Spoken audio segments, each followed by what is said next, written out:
Big boss 8 ஷோவோட promo shoot துவங்கியாச்சு. Anchor Vijay சேதுபதியா? சஸ்பென்ஸாவே வச்சிருக்காங்களே.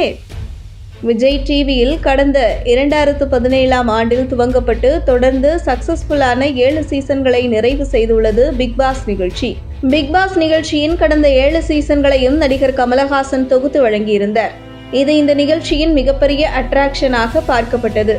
இந்த நிலையில் தன்னுடைய கமிட்மெண்ட்டுகள் காரணமாக நிகழ்ச்சியிலிருந்து விலகியுள்ளார் நடிகர் கமலஹாசன். இந்த நிலையில் இந்த நிகழ்ச்சியை அடுத்ததாக தொகுத்து வழங்கப் போவது யார் என்பது குறித்து பல்வேறு யூகங்களும் சமூக வலைதளங்களை ஆக்கிரமித்து வருகின்றன. சூர்யா, சரத்குமார், நயன்தாரா உள்ளிட்டவர்கள் இந்த பட்டியலில் உள்ள நிலையில் இதில் முதன்மை சாய்ஸில் விஜய் சேதுபதி உள்ளதாக கூறப்பட்டுள்ளது. விஜய் டிவியின் முன்னணி நிகழ்ச்சியாக தொடர்ந்து 7 சீசன்களை நிறைவு செய்துள்ளது பிக் பாஸ் ஷோ. கடந்த 2017ஆம் ஆண்டில் துவங்கப்பட்ட இந்த நிகழ்ச்சி விஜய் டிவிக்கு அதிகமான வருமானத்தை பெற்றுத்தரும் ஷோவாக காணப்படுகிறது. இதில் பங்கேற்கும் போட்டியாளர்களுக்கும் அதிகமான சம்பளம் கொடுக்கப்பட்டு வருகிறது. கமலஹாசனுக்கும் 150 கோடி ரூபாய் வரை வழங்கப்பட்டதாக கூறப்பட்டது.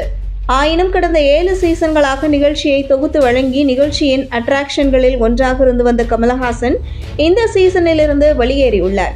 அவரை தக்க வைக்க நிகழ்ச்சி ஏற்பாட்டாளர்கள் அதிக முயற்சிகளை மேற்கொண்டதாக கூறப்படுகிறது. இந்த நிலையில் கமலஹாசனுக்கு பதிலாக இந்த புதிய சீசனில் யார் நிகழ்ச்சியில் தொகுப்பாளராக களமிறங்குவார்கள் என்று சமூக வலைதளங்களில் பல்வேறு யூகங்கள் வலம் வந்து கொண்டிருக்கின்றன.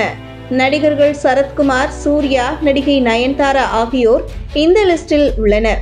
முன்னதாக நிகழ்ச்சியை தொகுத்து வழங்கிய சிம்புவின் பெயரும் அடிபட்ட நிலையில் இவர்களுக்கெல்லாம் முன்னால் இருப்பவர் விஜய் சேதுபதிதான். ஏறக்குறைய இவர் உறுதி செய்யப்பட்டுள்ளதாக கூறப்படுகிறது. தற்போது புதுச்சேரியில் பாண்டிராஜ் இயக்கத்தில் புதிய படத்தில் நடித்து வருகிறார் விஜய் சேதுபதி. இதனிடையே பிக் பாஸ் சீசன் 8 நிகழ்ச்சியின் ப்ரோமோவிற்கான ஷூட்டிங் தற்போது புதுச்சேரியில் நடந்து வருவதாக கூறப்பட்டுள்ளது. எப்போதுமே இந்த நிகழ்ச்சி அக்டோபர் முதல் அல்லது 2வது வாரத்தில் துவங்கப்படும். அதையொட்டி 1 மாதத்திற்கு முன்னதாக நிகழ்ச்சியின் ப்ரோமோ வெளியாகும். அந்த வகையில் வரும் செப்டம்பர் முதல் வாரத்தில் இந்த நிகழ்ச்சியின் ப்ரோமோ வெளியாகும் என்று எதிர்பார்க்கப்படுகிறது. அந்த ப்ரோமோவில் தான் இந்த நிகழ்ச்சியின் தொகுப்பாளர் குறித்து நாம் அறிந்து கொள்ள முடியும். அதுவரை நிகழ்ச்சியின் தொகுப்பாளர் குறித்த யூகங்கள் சமூக வலைதளங்களில் தொடர்ந்து கொண்டுதான் இருக்கும். இந்த ப்ரோமோ மூலம் நிகழ்ச்சி எப்போது எப்படி துவங்கும் என்பது குறித்து அறிந்து கொள்ள முடியும். மேலும் நிகழ்ச்சியில் பங்கேற்கும் போட்டியாளர்கள் யார் யார் என்பது குறித்து அறிந்து கொள்ளவும் ரசிகர்கள் தொடர்ந்து ஆர்வம் காட்டி வருகின்றனர். கமலஹாசன் இந்த நிகழ்ச்சியை சிறப்பாக கொண்டு சென்ற நிலையில் இவர் இல்லாத பிக் பாஸ் சீசன் 8 எப்படி இருக்கும் என்றும் ரசிகர்கள் இப்போதே கற்பனை செய்ய துவங்கியுள்ளனர். இதனிடையே புதுச்சேரியில் பாண்டிராஜ் படத்தில் நடித்து வரும் விஜய் சேதுபதி படத்தின் இடைவேளைகளில் பிக் பாஸ் நிகழ்ச்சியின் ப்ரோமோவிற்கான ஷூட்டிங்கில் பங்கேற்க உள்ளதாக கூறப்பட்டுள்ளது.